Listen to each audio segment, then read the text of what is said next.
கதாநாயகனாக, ஒரு கதாநாயகனாக 2 பேர் கதாநாயகன் கேள்விப்பட்டேன்.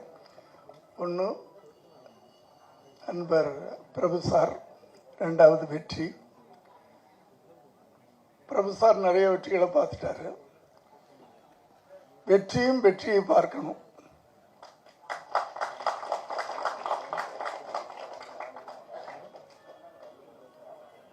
ஏன்னா திரையுலகத்தில் போராடிக்கிட்டு இருக்கிறாரு. எல்லாருமே, கலைஞர்களும் சரி, நடிகர்களும் சரி, தொழில்நுட்ப கலைஞர்களும் சரி, தயாரிப்பாளர்களும் சரி.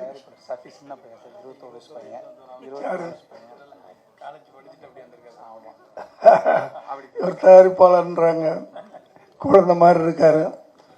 ஆனால் இத்தனை வெற்றிகளை கொடுத்துருக்காரு, சந்தோஷமா இருக்கு.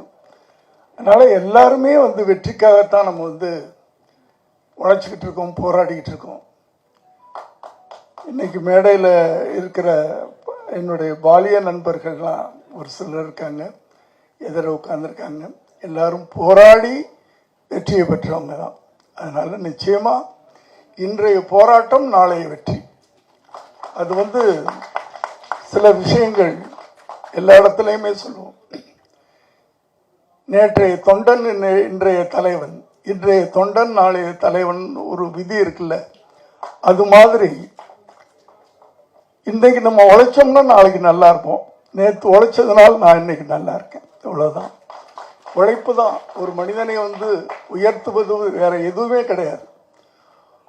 உழைப்பு. உழைக்கிறதுக்கு முன்னாடி பிளான் பண்ணுங்க, தயவு பண்ணி. சினிமா இன்னைக்கு ப்ரொடியூசர்லாம் எனக்கு முன்னாடி பேசினவர் யாரை சொன்னார், ப்ரொடியூசர்லாம் காணாம போயிட்டாங்கன்னு. காணாம போகல, பயந்து போய் வீட்டில் உட்காந்துருக்குறாங்க, வேற ஒன்றும் இல்லை.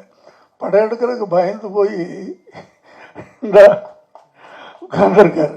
எத்தனை படங்கள் எடுத்தவர். நான் பயந்தான். படம் எடுத்துருவோம் கடன் வாங்கி,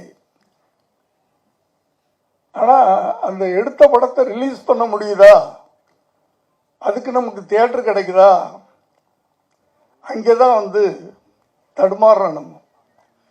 அது சின்ன படமா இருக்கட்டும், பெரிய படமா இருக்கட்டும், எல்லா படங்களும் தடுமாறிட்டு தான் இருக்கு. அதனால அந்த ஒரு நிலைமை மாறணும். எல்லா படங்களும் தைரியமா எல்லாரும் திரும்ப படம் எடுக்க வரணும். திரும்ப சினிமா உலகம் ஒரு 80-90களில் இருந்த மாதிரி வரணும்னு ஆசைப்படுறேன். செய்திகளை உடனுக்குடனும் துல்லியமாகவும் தெரிந்து கொள்ள சப்ஸ்கிரைப் பண்ணுங்க.